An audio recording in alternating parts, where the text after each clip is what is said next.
Wari asi hingliba natraga leikhidraba kana amataga mari leinachade. Wari asigi oiba wariga kana amagi punsi wariga manaramba thoklabasu coincidence ni. Amasung asoi yaorabasu semdoknabagi tanja loujari. Wari asida panba company maming, school maming, lam kaya wakhalna sagatchaba ngaktani. Asengba amatta natchade. Haibaga loinana wari asi taminnasi.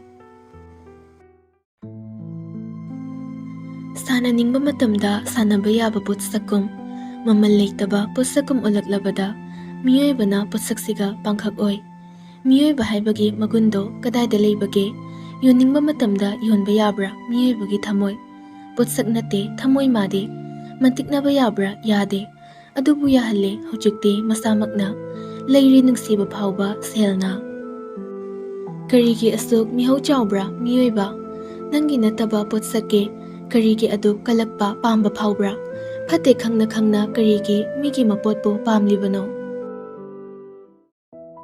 yum madugi manungdani famungdagi henba ngamdraba ahal oirabu nupado machasingbu magi manakta famhanduna kari khara sinari tumchaw yamwana ngasidi ichasingi lanthum pumnamak ipana yelamlani nakoi mari tawgunuko.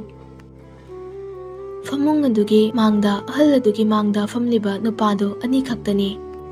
Nupa ani dugi machasu leiraba male ahal aduna hairakpa wafamdagi khangba ngambani. Tumcho makha tarae. Iso singbu lona chana tawko. Nupi ani dudi phakre. Iso nupa ani do khara miki laiki deko. Thongzin dudana nupi ahum leple.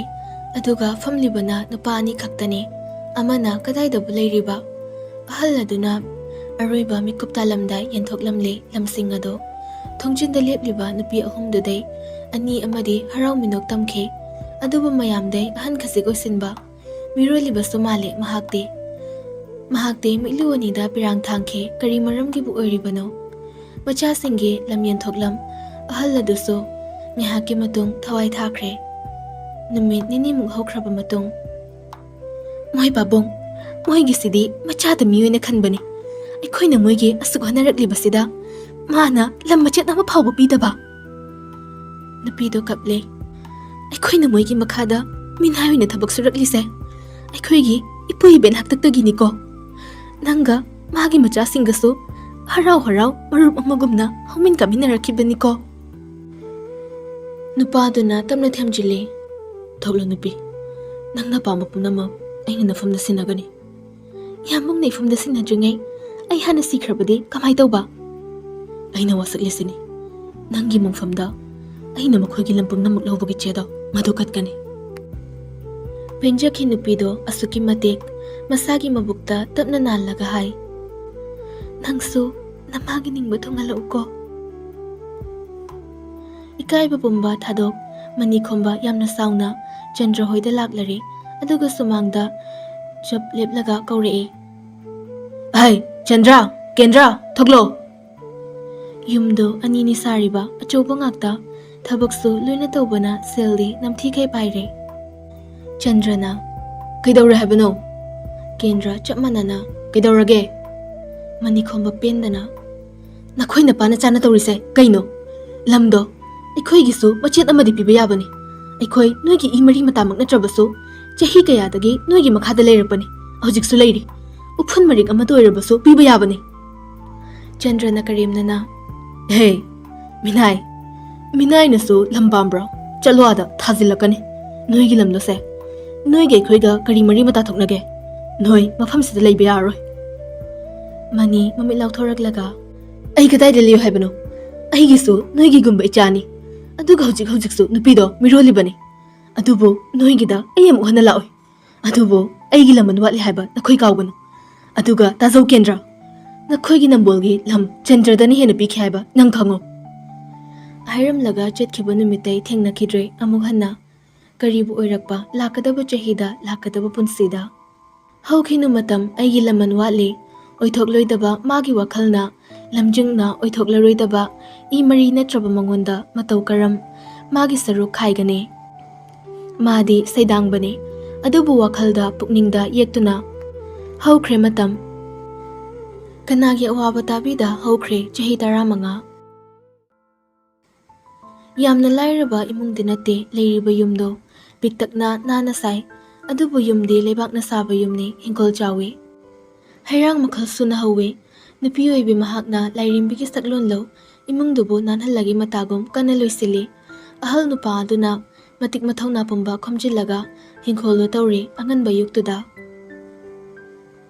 ꯏꯃꯨꯡꯂꯣꯝꯗꯩ ꯅꯨꯄꯤ ꯑꯃ ꯌꯥꯝꯅ ꯅꯥꯟꯅ ꯏꯆꯝ ꯆꯝꯕ ꯃꯑꯣꯡꯗ ꯖꯤꯟ ꯑꯃ ꯑꯗꯨꯒ square ꯇꯣꯞ ꯑꯃ ꯂꯤꯠꯇꯨꯅ ꯊꯣꯛꯂꯛꯏ ꯅꯨꯄꯤꯗꯣ ꯎꯕꯗ ꯃꯦꯝꯆꯥ ꯑꯣꯟꯁꯤꯜꯂꯒ ꯍꯥꯏꯔꯛꯏ ꯅꯪ ꯆꯠꯇꯣꯔꯕ꯭ꯔ ꯏꯕꯦꯝꯃ ꯉꯥꯟꯊꯣꯏꯅ ꯍꯣꯏ ꯃꯥ ꯉꯁꯤꯗꯤ ꯈꯔ ꯉꯟꯅ ꯂꯥꯛꯑꯣ ꯍꯥꯏꯌꯦ ꯀꯁꯇꯃꯔꯁꯨ ꯌꯥꯝ ꯆꯤꯜꯂꯦ ꯍꯟꯗꯛꯁꯦ ꯆꯩꯔꯥꯎꯕ ꯃꯇꯝꯒ ꯑꯣꯏꯕꯩꯔꯥ ꯀꯩꯅꯣ ꯈꯪꯗꯦ ꯍꯣꯏ ꯑꯅꯤꯗꯨꯗꯤ ꯍꯧꯒꯠꯍꯧꯔꯕ꯭ꯔꯥ ꯉꯥꯟꯊꯣꯏ ꯁꯨꯛꯂꯒ ꯏꯁꯧ ꯂꯥꯡꯕꯣꯏ ꯍꯥꯏꯔꯛꯏ ꯈꯪꯖꯗꯦ ꯑꯩꯅꯦ ꯆꯞ ꯍꯦꯛ ꯃꯥꯟꯅꯁꯦ ꯑꯅꯤꯁꯦ ꯃꯦꯝꯆꯥꯁꯨ ꯑꯗꯨ ꯃꯉꯥꯏ ꯃꯁꯤꯕꯨ ꯀꯃꯥꯏ ꯉꯥꯡꯅꯅꯤ ꯃꯅꯥꯎꯁꯤꯅ ꯍꯥꯏꯅ ꯇꯨꯌꯦꯜꯞꯅꯤ ꯀꯥꯔꯤꯕꯁꯦ ꯃꯥꯁꯤꯅꯕ ꯂꯥꯏꯔꯤꯛꯁꯨ ꯉꯟꯇꯥꯅ ꯇꯝꯕꯁꯨ ꯇꯣꯛꯊꯣꯛꯂꯦ ꯑꯗꯨꯒ ꯌꯨꯝꯁꯤꯗ ꯂꯦꯝꯗꯥ ꯇꯥꯔꯒ ꯂꯩꯔꯦꯅꯦꯁꯦ ꯉꯥꯡꯂꯁꯨꯅꯦ ꯃꯋꯥ ꯂꯧꯕꯤꯒꯗꯕ ꯑꯉꯥꯡ ꯅꯠꯇꯦꯕ ꯅꯣꯏꯅ ꯉꯥꯡꯅ ꯐꯥꯎꯕ ꯇꯥꯗ꯭ꯔꯕ ꯃꯥꯅ ꯑꯩꯅ ꯍꯥꯏꯕꯗꯗꯤ ꯌꯥꯝ ꯇꯥꯗꯣꯔꯤ ꯃꯅꯝ ꯅꯃꯣꯁꯦ ꯏꯃꯥ ꯑꯩ ꯆꯠꯂꯒꯦ ꯑꯣꯏꯔꯣꯏꯗꯕ ꯃꯤꯒꯤ ꯋꯥꯔꯤꯁꯦ ꯁꯥꯟꯅꯒꯨꯝꯁꯤꯗ ꯃꯦꯝꯆꯥ ꯃꯆꯥꯕꯨ ꯃꯅꯝ ꯅꯝꯂꯒ ꯆꯣ ꯃꯦꯝꯆꯥ ꯍꯣꯏꯅꯁꯨ ꯏꯃꯨꯡꯒꯤ ꯈꯔ ꯊꯕꯛꯇ ꯃꯇꯦꯡ ꯄꯥꯡꯕ ꯑꯋꯥꯕ ꯎꯕ ꯃꯆꯥꯗ ꯈꯖꯤꯛ ꯂꯨꯅ ꯇꯧꯏ ꯑꯗꯨꯅ ꯉꯥꯟꯊꯣꯏꯕꯨ ꯃꯣꯏꯅ ꯈꯔ ꯍꯦꯟꯅ ꯂꯨꯅ ꯇꯧꯕꯅꯤ ꯁꯣꯝꯗ ꯐꯃꯨꯡꯗꯨꯗ ꯃꯆꯤꯟ ꯃꯅꯥꯎ ꯑꯅꯤꯗꯣ ꯂꯣꯡꯅ ꯇꯥꯗꯨꯅ ꯇꯨꯝꯂꯤ ꯃꯊꯛ ꯃꯈꯥꯗꯥꯡ ꯑꯣꯟꯅꯈꯩ ꯀꯥꯗꯨꯗ ꯃꯌꯥꯝꯗꯣ ꯂꯣꯏꯅ ꯐꯝꯂꯤ ꯅꯨꯄꯤꯗꯨꯁꯨ ꯌꯥꯎꯅ ꯐꯝꯂꯤ ꯃꯥꯏꯀ꯭ꯔꯣꯐꯣꯟꯗ ꯂꯥꯎꯔꯤꯕ ꯅꯨꯄꯥꯗꯨꯅ ꯍꯧꯖꯤꯛ ꯐꯥꯎꯒꯤ ꯑꯣꯏꯅ ꯅꯨꯡꯁꯤ ꯑꯣꯛꯁꯟꯗ ꯏꯕꯣ ꯄꯤꯁꯛꯅ ꯍꯦꯜꯂꯤ ꯑꯇꯣꯞꯄ ꯂꯩꯇ꯭ꯔꯕꯣ ꯅꯨꯄꯥ ꯑꯃꯅ ꯂꯥꯎꯔꯛꯏ 10 lakhs ꯃꯥꯏꯀ꯭ꯔꯣꯐꯣꯟꯗ ꯂꯥꯎꯔꯤꯕ ꯅꯨꯄꯥꯗꯨꯅ ꯑꯣꯀꯦ ꯌꯥꯝꯅ ꯌꯥꯝꯂꯤ ꯑꯃꯅ ꯑꯃꯨꯛ ꯂꯥꯎꯔꯛꯏ 50 lakhs ꯉꯁꯥꯏꯒꯤ 10 lakhs ꯂꯥꯎꯈꯤꯕ ꯅꯨꯄꯥꯗꯣ ꯑꯃꯨꯛ ꯍꯟꯅ ꯂꯥꯎꯔꯛꯏ 70 lakhs ꯑꯅꯤꯗꯣ ꯀꯟꯅ ꯍꯤꯗꯥꯟꯅꯔꯛꯏ ꯑꯗꯨꯕꯨ ꯆꯞ ꯃꯥꯟꯅꯕ ꯑꯦꯃꯥꯎꯟꯗꯩ ꯍꯦꯟꯒꯠꯄ ꯉꯝꯗ꯭ꯔꯦ ꯂꯥꯎꯔꯤꯕ ꯅꯨꯄꯥꯗꯨꯅ 1 crore ꯀꯅꯥꯝꯇ ꯍꯦꯟꯅꯤꯡꯉꯥꯏ ꯂꯩꯇ꯭ꯔꯕꯣ ꯅꯨꯄꯤꯗꯣ ꯅꯨꯄꯥ ꯑꯅꯤꯗꯨꯗ ꯌꯦꯡꯂꯒ ꯃꯃꯣꯟ ꯅꯣꯞꯆꯩ ꯇꯟꯖꯥꯗꯨꯗ ꯍꯅꯨꯕ ꯑꯃ ꯐꯨꯛ ꯍꯧꯒꯠꯂꯛꯂꯒ 2 crores ꯂꯥꯎꯔꯤꯕ ꯅꯨꯄꯥꯗꯣ ꯀꯅꯥꯝ ꯂꯩꯇ꯭ꯔꯕꯣ ꯑꯗꯨꯗꯤ ꯃꯤꯁ ꯂꯩꯆꯤꯜꯒꯤ ꯅꯨꯡꯁꯤꯕ ꯃꯥꯒꯤ ꯊꯃꯣꯏ ꯅꯨꯡꯁꯤ ꯑꯣꯛꯁꯟꯗ ꯃꯥꯏ ꯄꯥꯛꯂꯕ ꯅꯨꯄꯥꯁꯤꯗ ꯁꯤꯟꯅꯔꯦ ꯂꯩꯆꯤꯜ ꯇꯥꯏꯕꯪ ꯐꯥꯎꯅ ꯂꯥꯎꯔꯛꯏ ꯑꯩꯁꯨ ꯉꯝꯃꯣꯏ ꯇꯅꯨꯁꯨ ꯈꯪꯂꯗꯨꯅ ꯃꯆꯦꯔꯣꯝꯗ ꯑꯣꯟꯁꯤꯜꯂꯛꯂꯒ ꯀꯧꯒꯦ ꯇꯧꯕꯗ ꯃꯆꯦꯒꯤ ꯃꯃꯥꯏꯒꯤ ꯃꯍꯨꯠ ꯃꯈꯣꯡ ꯑꯣꯏꯅ ꯂꯩꯔꯝꯕꯗꯨꯗ ꯆꯦ ꯀꯃꯥꯏꯅ ꯇꯨꯝꯃꯤꯅꯣ ꯃꯈꯥꯗꯥꯡꯒ ꯂꯣꯏ ꯎꯜꯂꯒ ꯂꯩꯔꯝꯃꯤꯁꯤꯕꯣ ꯂꯩꯆꯤꯜꯁꯨ ꯏꯍꯣꯡꯒꯤ ꯃꯪꯅꯤꯗ ꯍꯧꯖꯤꯛꯀꯤꯗꯣ ꯍꯅꯨꯕ ꯃꯥꯅꯒ ꯉꯝꯃꯤ ꯋꯥꯅꯦ ꯇꯅꯨ ꯉꯛꯅ ꯀꯩ ꯃꯪꯅꯣ ꯍꯥꯏꯔꯤꯁꯦ ꯆꯦ ꯂꯩꯆꯤꯜ ꯑꯃꯨꯛ ꯅꯣꯛꯂꯒ ꯑꯩꯁꯦ ꯂꯧꯅꯕ ꯅꯨꯡꯁꯤ ꯌꯣꯛꯁꯟ ꯇꯧꯔꯝꯃꯤꯕ ꯇꯅꯨ ꯐꯩꯅ ꯌꯦꯡꯂꯛꯂꯒ ꯅꯔꯝꯆꯠꯇꯤ ꯂꯨꯗ꯭ꯔꯕꯅꯤꯅ ꯇꯨꯝꯃꯝꯗꯥꯏꯗ ꯀꯦ-ꯗ꯭ꯔꯥꯃꯥ ꯈꯔ ꯌꯦꯡꯁꯤꯜꯂꯅꯤ ꯑꯗꯨꯒ ꯑꯣꯏꯔꯣꯏꯗꯕ ꯉꯥꯛꯇ ꯁꯥꯒꯠꯇꯅ ꯂꯩꯔꯣ ꯑꯗꯨꯅꯅꯦ ꯏꯆꯦꯅ ꯍꯦꯟꯅ ꯂꯨꯅ ꯇꯧꯕꯤꯔꯤꯗꯣ ꯂꯩꯆꯤꯜ ꯅꯣꯝꯕ ꯃꯥꯏꯊꯣꯡ ꯐꯠ ꯁꯨꯈ꯭ꯔꯒ ꯃꯈꯨꯠꯇꯨꯅ ꯃꯅꯥꯎꯒꯤ ꯂꯨꯈꯝꯗ ꯂꯥꯝꯂꯒ ꯈꯨꯄꯥꯡꯅ ꯊꯥꯏ ꯈꯪꯉꯕ ꯌꯥꯝ ꯉꯥꯡꯅꯤꯡꯈꯣ ꯍꯧꯖꯤꯛꯁꯦ ꯄꯨꯡ ꯀꯌꯥ ꯇꯥꯔꯦ ꯈꯪꯉꯕ ꯅꯪ ꯁ꯭ꯀꯨꯜ ꯆꯠꯇꯣꯏ ꯅꯠꯇ꯭ꯔꯣ ꯅꯄꯥ ꯅꯥꯏꯅꯦ ꯕꯦꯝꯃ ꯁ꯭ꯀꯨꯜ ꯆꯠꯀꯗꯕ ꯑꯣꯏꯔꯗꯤꯅꯦ ꯑꯩ ꯇꯨꯝꯃꯒ ꯂꯩꯔꯤꯁꯦ ꯂꯩꯈꯤꯗ꯭ꯔꯣ ꯅꯪꯗꯧꯅ ꯃꯤꯔꯦꯝ ꯅꯠꯇꯤꯌꯦ ꯆꯠꯅꯤꯡꯗꯕꯒꯤ ꯈꯪꯉꯕ ꯊꯦꯡꯅ ꯍꯧꯒꯠꯄ ꯃꯤꯅ ꯐꯃꯨꯡ ꯂꯣꯏꯁꯤꯟꯅꯕꯤ ꯍꯥꯏꯔꯝꯂꯒ ꯇꯅꯨ ꯆꯣꯡꯊꯈꯤꯗꯣꯏ ꯇꯧꯕꯗꯨꯗ ꯂꯩꯆꯤꯜ ꯇꯅꯨꯒꯤ ꯃꯁꯝꯗꯣ ꯇꯥꯞ ꯂꯥꯝꯂꯒ ꯐꯃꯨꯡꯗꯨꯗ ꯍꯦꯛꯇ ꯂꯥꯛꯇꯅ ꯆꯤꯡꯈꯤ ꯃꯦ ꯑꯩꯅ ꯍꯥꯜꯂꯦ ꯍꯥꯏꯔꯒ ꯂꯩꯆꯤꯜ ꯐꯟ ꯆꯣꯡꯊꯈ꯭ꯔꯒ ꯃꯈꯨꯠꯇꯨꯅ ꯁꯦꯟꯗꯜ ꯑꯅꯤꯗꯣ ꯅꯥꯝꯃ ꯄꯥꯏꯔꯒ ꯆꯦꯟꯈ꯭ꯔꯦ ꯇꯅꯨ ꯂꯥꯎꯍꯧꯏ ꯏꯆꯥꯕꯤ ꯀꯣꯆꯥꯕꯤ ꯂꯋꯥꯏ ꯅꯨꯄꯤ ꯃꯤꯅꯃꯗꯤ ꯌꯥꯝꯅ ꯆꯥꯏꯗꯣ ꯀꯩꯒꯤꯅꯣ ꯍꯥꯏꯕ ꯍꯨꯏ ꯃꯥꯟꯕꯤ ꯃꯆꯤꯟ ꯃꯅꯥꯎ ꯑꯍꯨꯝꯗꯣ ꯇꯅꯨꯒ ꯂꯩꯆꯤꯜꯒꯅ ꯈꯔ ꯍꯦꯟꯅ ꯅꯛꯁꯤꯟꯅꯅ ꯀꯣꯏꯅꯗꯅ ꯄꯨꯜꯂꯦ ꯉꯥꯎꯁꯤꯟꯅꯕꯁꯨ ꯆꯞ ꯃꯥꯟꯅꯩ ꯂꯩꯆꯤꯜꯒꯤ ꯃꯇꯨꯡ ꯏꯟꯗꯨꯅ ꯂꯥꯡꯕ ꯇꯅꯨꯒꯤ ꯍꯧꯅꯁꯥꯅꯤ ꯇꯅꯨꯁꯨ ꯎꯄꯥꯏ ꯂꯩꯇ ꯐꯃꯨꯡꯗ ꯂꯣꯏꯁꯤꯜꯂꯝꯂꯒ ꯃꯅꯤꯡꯗ ꯊꯣꯛꯂꯛꯏ ꯂꯩꯆꯤꯜ ꯆꯥꯛꯈꯨꯝꯗꯨꯗ ꯐꯛꯇꯣ ꯊꯥꯔꯒ ꯇꯨꯝꯗꯨꯅ ꯂꯩꯔꯝꯃꯤ ꯇꯅꯨꯅ ꯍꯥꯏ ꯇꯨꯝꯁꯤꯠ ꯐꯥꯗ꯭ꯔꯒ ꯐꯃꯨꯡ ꯂꯣꯏꯁꯤꯟ ꯇꯟꯕꯩ ꯁꯤꯗ ꯇꯨꯝꯃꯒ ꯂꯩꯔꯝꯃꯤꯕ ꯅꯪ ꯈꯪꯉꯣꯏꯗ꯭ꯔꯥꯗꯣ ꯏꯃꯥ ꯆꯔꯣꯏꯗꯣ ꯑꯝꯇ ꯀꯧꯔꯨꯒꯦ ꯅꯣꯡꯉꯥꯟꯕꯗꯒꯤ ꯅꯨꯃꯤꯠ ꯇꯥꯕ ꯐꯥꯎꯕ ꯉꯥꯡꯅꯕ ꯁꯥꯜꯂꯥ ꯇꯅꯨ ꯄ꯭ꯔꯞ ꯊꯣꯛꯂꯛꯂꯒ ꯃꯃꯥꯒꯤ ꯃꯅꯥꯛꯇ ꯆꯪꯁꯤꯜꯂꯤ Ima, chakhumda kinom lehore haba, yengningdro? Memchana, karino tombe, asukyam nang naiyuksida makhil langlisibo. As yengda yengula o. Memchabu tanuna imungduda pusilakle. Memcha chakhum yorokpaga lechulna nungaina tumlibadu ubada hore. Magi isau, kulik thamfamdagi kompak amaga khabay amaga lauraga ganggang hekta khingi. Lechulsu afing afay oina fukawgatlaga haire. Kana kidawre habanu ima? Yumsida mating pangbagi mahut nungay na tumdana leiro. Imungsida kari watli. Kari da sonthari khandana ne nunghay bado pamo. Nachesina imungsigi kanan na buhot na bada. Masa phawba lisabini kaure. Aduga nang nasida tumcha sadana ne leiro nak. Tanu maningday tuminano e. Lechul maningda haifit inglakpada. Tanu na nuklibado upada mayaga kathoaga. Ayah! Makhagi machindo siksilaga khudum bisinglei. Memchadi mangonda oiraboy khanduna kompaktuna tharai. Halo, namay bu hatlamo. Piglingayda nangaksamdo metlaga hatlambana phabane. Nangamba chawre kari kanarige. Ahida sizaningeda ko. Lechul manakongdo hotlaga makutuna fatfat kalamlaga maninglomla thoke. Mana ulamlibado taningdi haibagi matawni. Memcha tanuda mo onsilei. Nangsu oiraroidabane. Nachesigi mataw tamdana. Lairik paraga laigadaba matamsida khattana langdana nangsu hatladabane aina. Tanu mamilaw thoga. Aingonda mo onsinbire. Aisune chasarage. Ha. Hairamlaga masu mamanglomda thoke. Memchadi prok chappaduni tawribado. Ahibu khongse sangna tingthoklagane kapninggeda ko. Ichapu ubagi mahiyamna chawna yale. Thoibana. Kaidawre haibano nupi. Nang nanongan baga kuilaw hek laurisibo. Taning deko, nakong wai chili. Pare. Ayeng ne, nacha nupi yay masina ne, pattabago ay kradi, ay diyaw hanbirakano. Nang gidaitani. Hairaga fatlay thoklaga chatkray. Toibana, karam ngang na ne, ay koy imong si diba? Yumzawani do thang nanasay, yamna chawi, yamna phasay. Hek yengbada thabak achauba loina tawramgadaba mali. Black and white na tawraga saba yumduday nupido sarina na setuna thoglei. Inakhunba imungdada nungayba changba lairaba imungdana lai changba kaido asengbadasu thoklaba mali. Black and white ka tawduna saba yumdugi geta chawna mingthari. Yumlembam Lupachandra businessman. Yamna saktak chaningba kaiduni thadana thamliba. Makoy thangnaba yumdudaso adumangai. Yumlembam Kendra businessman. Yengbadada khangmangamle awat apa machit ama phawba leiba imung nate haiba. Adugi sumathakta yum anido hekpokminaba machin manawge mayumni. Karidagi adug yaknakibadudi khangdre. Oidawribra thainagi lamgi waridagi. Amana karigum ama tawkhrabadi amana su tawdayade matawgumni tawribado. Amana pambidi ising chaikrabadi. Amasu chehauda yade haibaduni tawriba. Nganthoina famliba jewelry shop tasu lupagini. Thoklakhiba nupido samangduda leptuna lei Rinana. Driver, gari gado sa thaudoro ne. Swaise manamaha khara chele. Asunggi yumdudagi thoklakpa nupido so khumauda yade haibagi matagom khumlai. Puzana. Driver, ngasidi Lamborghini Urus aina mapandagi leikhibado adu oina thaudoro. Rina tawsa sari se kaina khalli masu puja tana balaure. Driver, helicopter da oina thaugaisi. Aniduna khatna leibaduda driver singduna chamanaba gari Maruti Suzuki du oina thaudoragle. Anidusu makhol thokna haina solamlaga gari duda kakhatkre aduga chatnakhe. Yum manidugi marakta khari bahaibabu supnagi pukning huna thariba machugi lerang singdunani. Nupi ani do chatkibaga ahaluitak tawba nupa ani amuk chapmanaba pungfamda thorei.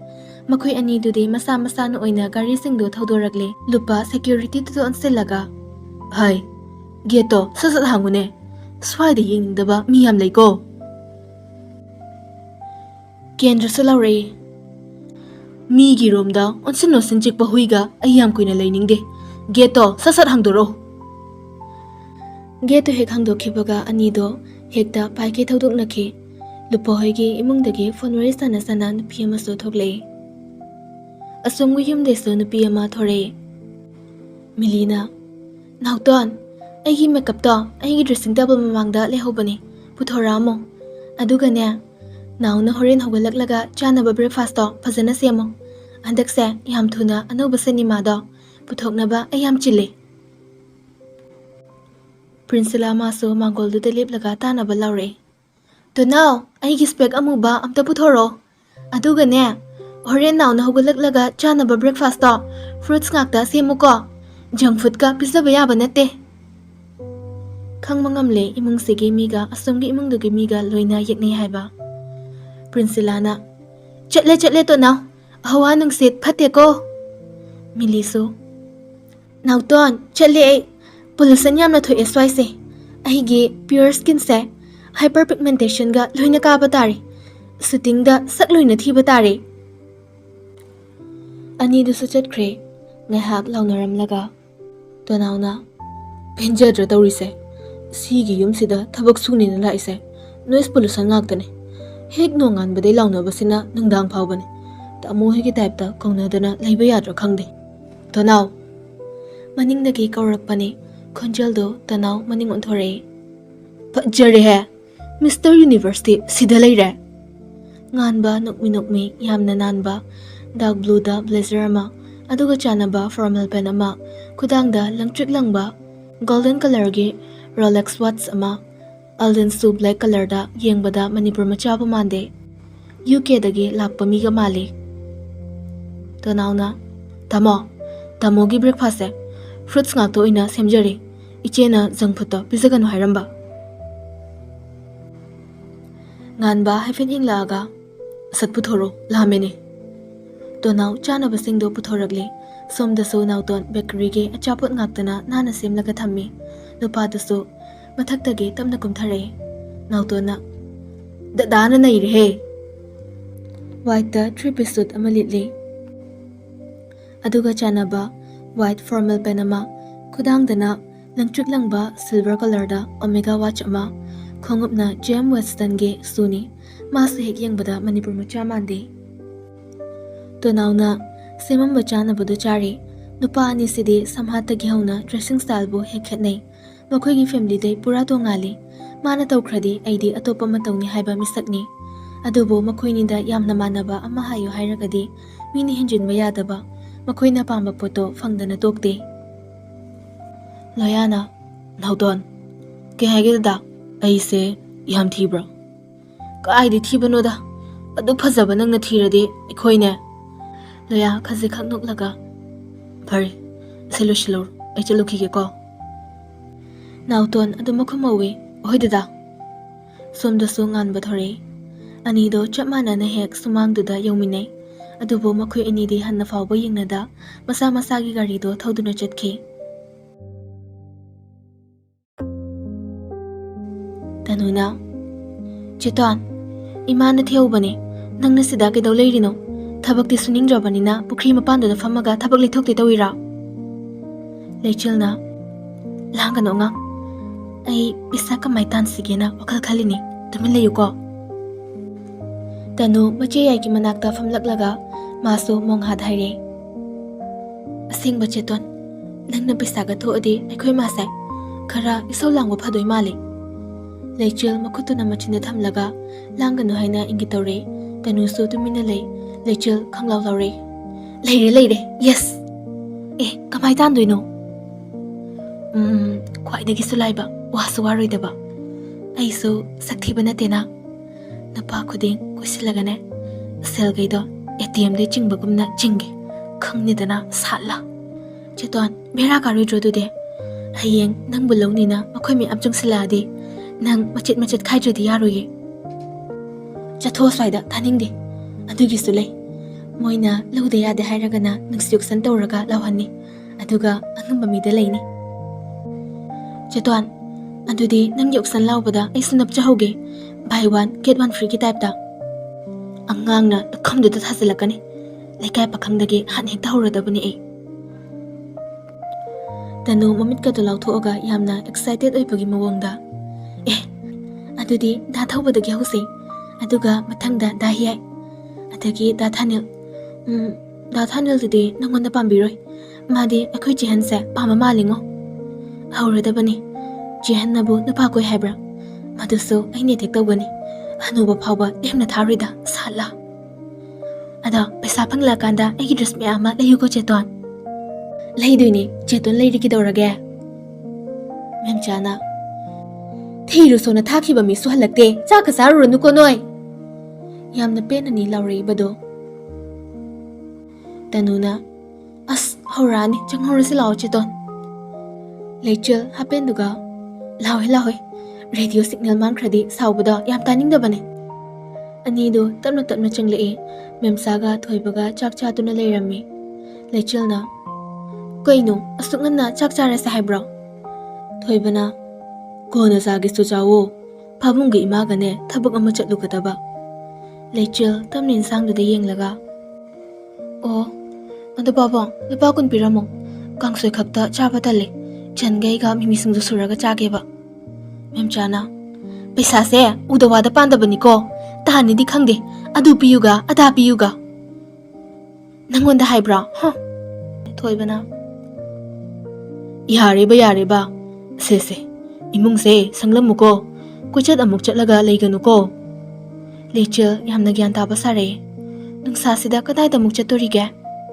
Hairam laga tanuga makoini thokre memchana. Asibu karam thoktoino khangjaita ai. Matamna ne adum purakani da mama thoina suwarunu. Somda ngan thoina famliba jewelry shop tu da customer nupa ama lai. Sigi style sida khasik pikthaba leigadra. Ngan thoina leiramgani manungda dum changlaga yenglo thelige sida yawbrana. Nupa duna ichenna khara khangbanina ichenga thiminaradi khara thuna phangadaba mali. Hoi yengase lao. Nupa do akoibado koyodo lagi yengi. CCTV camera do kadai da theli yenglibani. Manungda ahumok aduga mapanda ani thelibado ure. Ngan thoina dada hekta kaurage. Yauramjai hayengla hangchitla lakpiro. Aikhoi soiduna thamjaram lage. Nupa do fat yenglaglaga. Hoi. Somda signature macha amata tawbiramuba. Nupa do magini khangde atopagini khangde saduna tawsilami. Nupa do thoragle. Camera na kondaba mafamda khamliba gari dugi manak changsilaga kakhatke. Aduga manu uplakpa kep aduga marks to lauthoe. Driver gi sita famliba nupa dun hangle. Leraba. Paisa tu tipa mui hai. Leraktre. Yauramdre. Yam phare dudi. Babungi manak ta chalase. Okay bro.